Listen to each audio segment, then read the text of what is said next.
ሰላም እንደምን ሰነበታችሁ የእግዚአብሔር ቤተሰቦች የእግዚአብሔርን ቃል ከኔ ጋር አብረን እንካፈላለን። አስቀድመን ግን እግዚአብሔር አምላካችን ቃሉን እንዲባርክልን እንዲያስተምረን አጭር ጸሎት እናደርጋለን።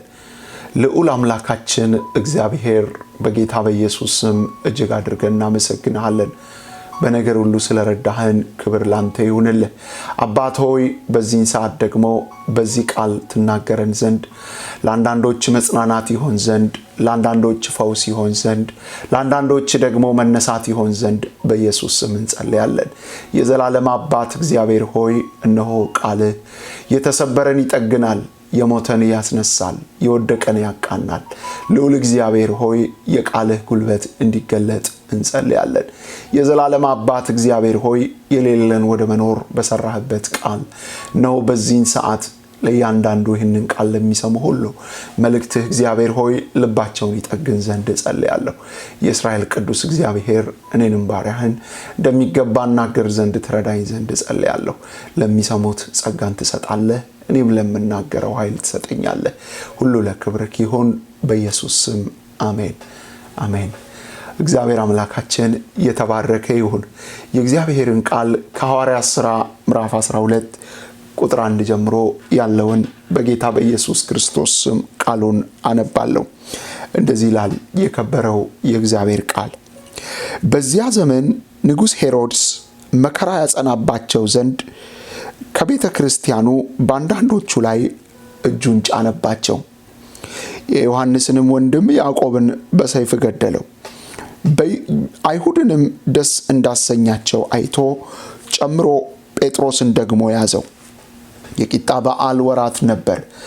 በዚያውም ጊዜ ወደ ወህኒ አገባው። ከፋሲካ በኋላ ወደ ሕዝቡ ያወጣው ዘንድ አስቦ እያንዳንዱ 4 ወታደሮች ሆነው እንዲጠብቁት ለ4 ጭፍር ክፍል አሳልፎ ሰጠው። ጴጥሮስም በወህኒ ይጠበቅ ነበር። ነገር ግን በቤተ ክርስቲያን ስለ እርሱ ወደ እግዚአብሔር ጸሎት አጥብቆ ይደረግ ነበር ይላል። እግዚአብሔር አምላካችን የተባረከ ይሁን። በቤተ ክርስቲያን ስለ ጴጥሮስ አጥብቆ ጸሎት ይደረግ ነበር ብሎ የእግዚአብሔር ቃል አሁን ባነበብኩት ክፍል ይናገራል። ሄሮድስ ክርስቶስ በተወለደበት ዘመን ይሁዳን ያስተዳድር የነበረ የልጅ ልጅ ነው። ሄሮድስ በእስራኤል በከፊል በሶሪያ ላይ የመዳኘት ስልጣን የነበረው እስራኤልን ይገዛ የነበረ ያስተዳድር የነበረ ንጉስ ነው።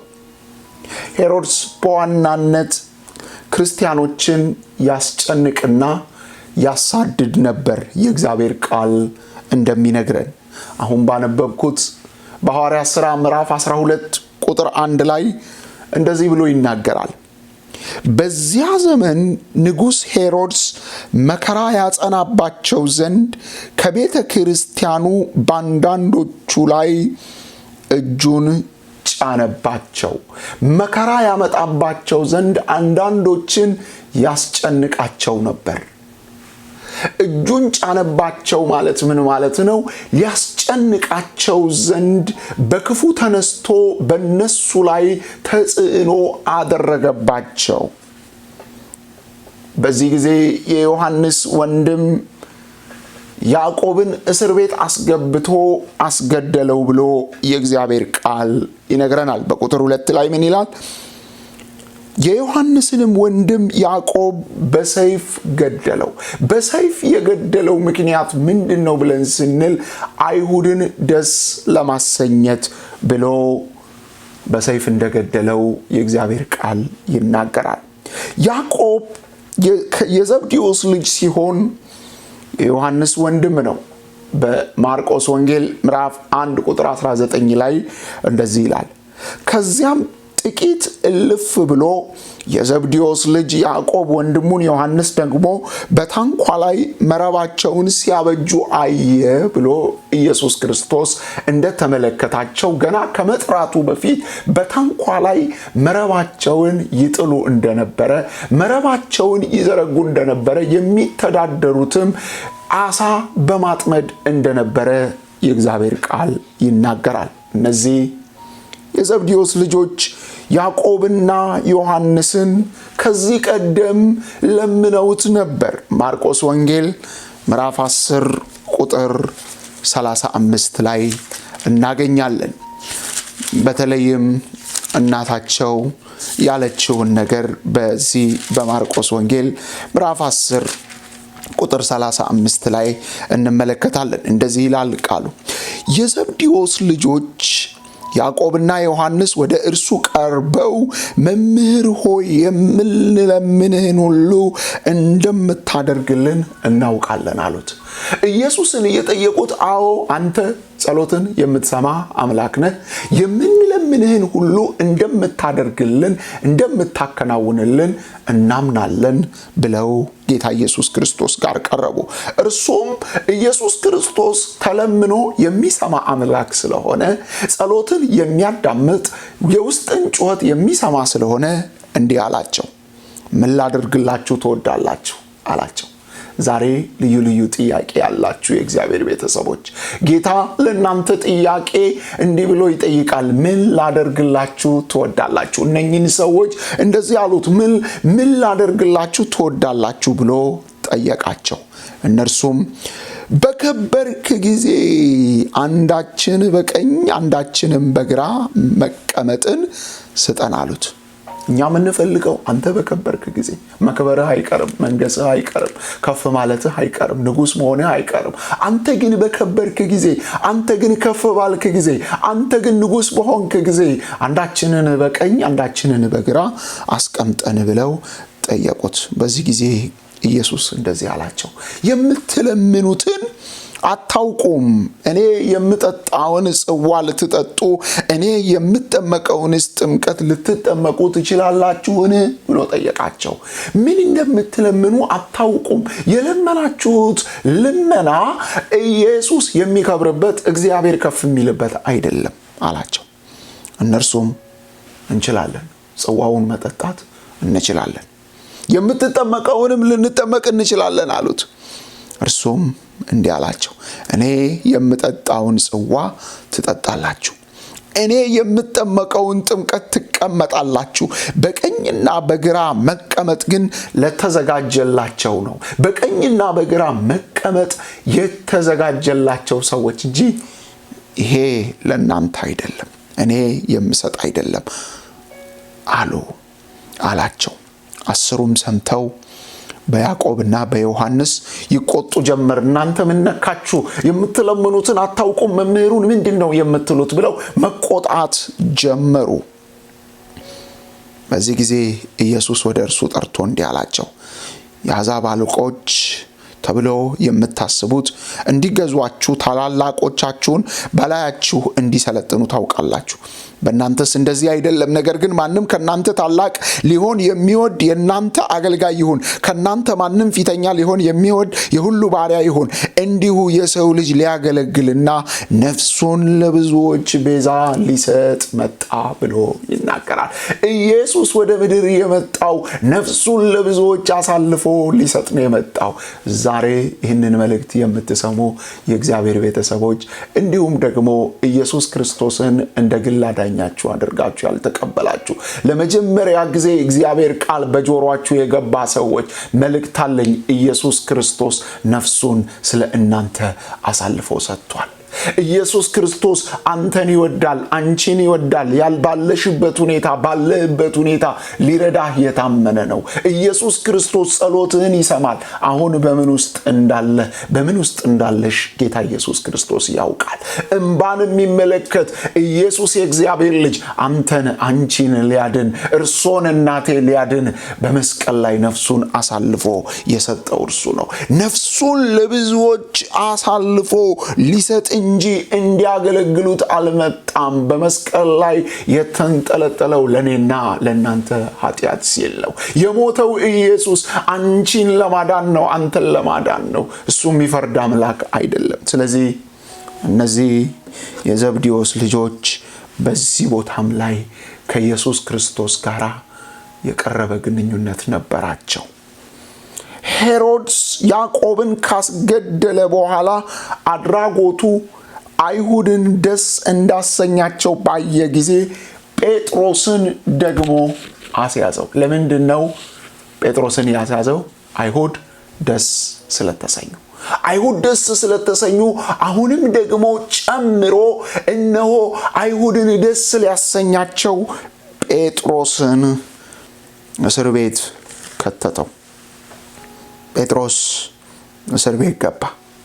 ለምንድነው ጴጥሮስ እስር ቤት የገባው? ጴጥሮስ ሊገደል።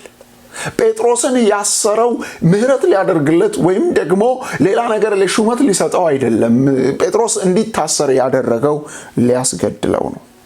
ጴጥሮስ ከተያዘ በኋላ በእስር ቤት እንዲጠበቅ አደረገው። ሐዋርያት ሥራ ምዕራፍ 12 ቁጥር 4 ላይ የእግዚአብሔርን ቃል አነባለሁ።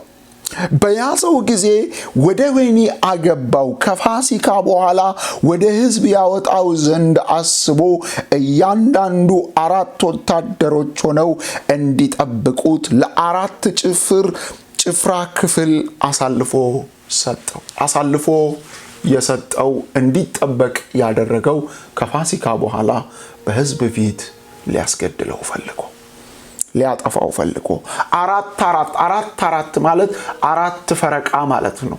በ4 ፈረቃ እንዲጠበቅ አድርጎ እያንዳንዱ ሰው በጥንቃቄ ጴጥሮስን እንዲጠብቀው አደረገ።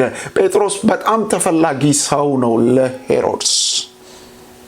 ቁጥር 5 ላይ እንደዚህ ይላል፣ ነገር ግን በቤተ ክርስቲያን ስለ እርሱ ወደ እግዚአብሔር ጸሎት አጥብቆ ይደረግ ነበር።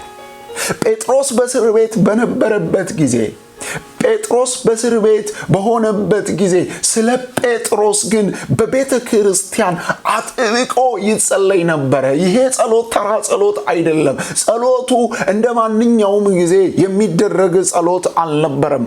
አጥብቆ ይጸለይ ነበር። ሚሉትም እንደዚህ ነው፣ ጌታ ሆይ ጴጥሮስ ይፈታ።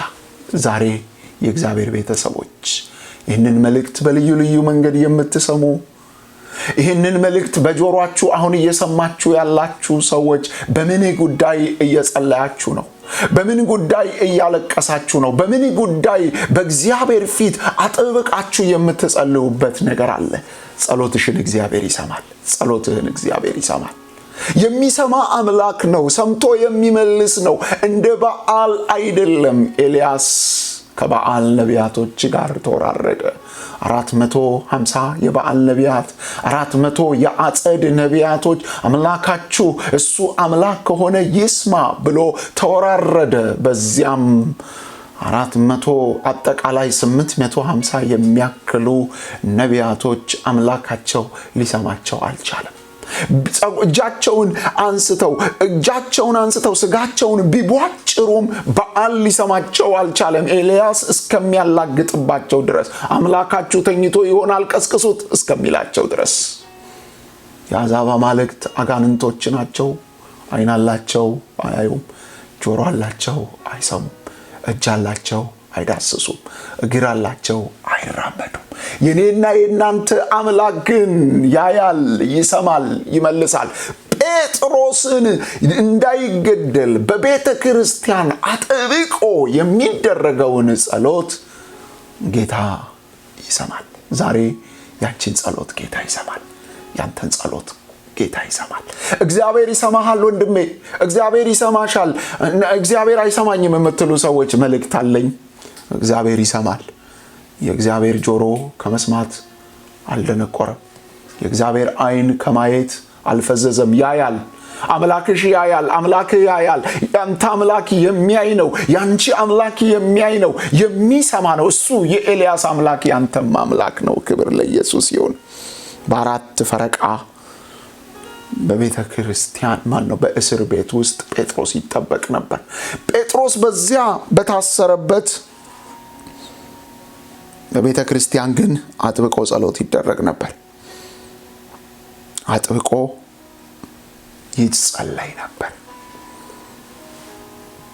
ቤተ ክርስቲያን አጥብቃ ባትጸለይ ኖሮ ምን ይፈጠር ነበር? ምን ይሆን ነበር? ከዚህ ቀደም ደም የለመደው ሄሮድስ ያዕቆብን ያስገደለው ጴጥሮስንም ያስገድለው ነበር። ስለዚህ በቤተ ክርስቲያን የሚደረግን ጸሎት እግዚአብሔር ይሰማል። መጽሐፍ ቅዱስ ሲናገር እንደዚህ ይላል፣ የቅዱሳን ጸሎት በስራዋ እጅግ ኃይልን ታደርጋለች። አሜን አሜን። እግዚአብሔር አምላክ ይባርካችሁ። የዚህን ክፍል ተከታይ በሚቀጥለው ሳምንት ይዘንላችሁ እንቀርባለን። የእግዚአብሔርን ጸጋ ስለተካፈሉ እግዚአብሔር አምላክ ይባርኮት።